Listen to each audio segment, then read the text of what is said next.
Good afternoon. Welcome back to Fishing with Captain Sharky. Boy, do I have a tech tip of the year for you. One of the most important things that I can share with you is visually checking the propeller of your lower unit and your motor, your main motor on your boat. As you motor around in the ponds or the ocean or the river, a lot of times you're going to pick up fishing line. And boy, is that the worst thing for your lower unit. Let me take off the propeller here and show you. The first thing we're going to do is we have this garter pin, we're going to remove it. The nut's already pre-loosened. We've done that a little while ago for the sake of time. And then we're going to remove the washers, you see there, and then you'll have your propeller. You'll be able to slide your propeller completely off and you'll set it down. While you're doing this, check your gaskets inside here in your exhaust area. Make sure there's nothing broken. Check your splines while you're in here. You want to remove this back washer here. Set it down.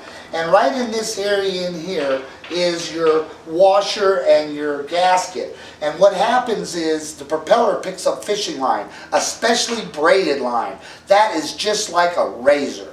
And what happens is, as it's turning, it cuts away at that gasket washer in there. And pretty soon, your lower unit will start leaking, your oil will come out, and you'll blow up your lower unit.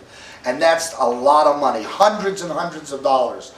This inspection is very important. At least once every 3 or 4 months I go through this. But if I feel like I need to check and I've been in an area where there's a lot of fishermen, I'll do it more often than that.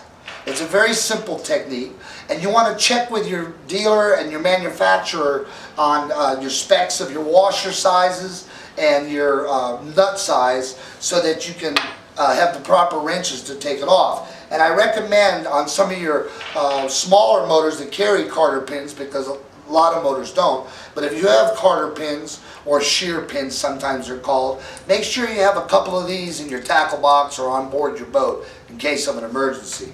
Never know when you're going to hit that log or rock.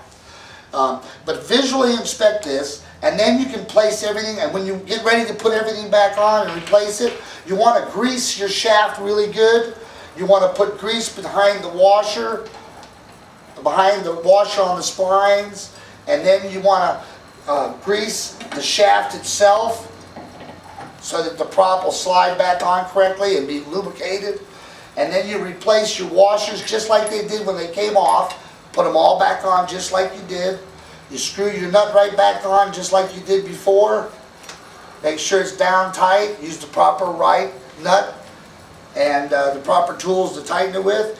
Then stick your carter pin back inside just like it's supposed to be. It'll go right back into where it goes.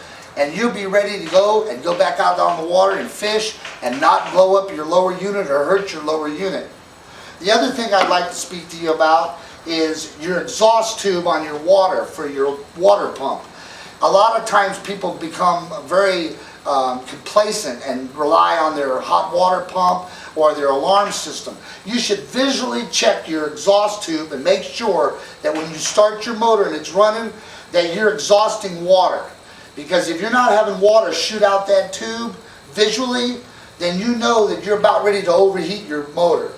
It's very important that once in a while you're fishing or running your motor to check that tube. Look back behind you and make sure you can see it squirting out the water.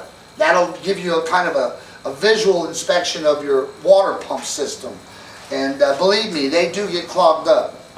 Now, as far as greasing your steering system and the shaft on your motor, a small grease gun like this, you can buy them at any of your small stores or marine outlets in your neighborhood, and you use marine type grease, and your fitting on here will fit the ports on the motor. This is a very important part of your steering system, your tilt system, your trim and tilt system. These are all maintenance ideas that you need to think about before you use your boat this summer, or you get ready to put it up for the winter, or let's say you're just going to make sure that it's maintained correctly. This is some of the things that you're going to need to remember. This is Captain Sharky, and I'll see you next week.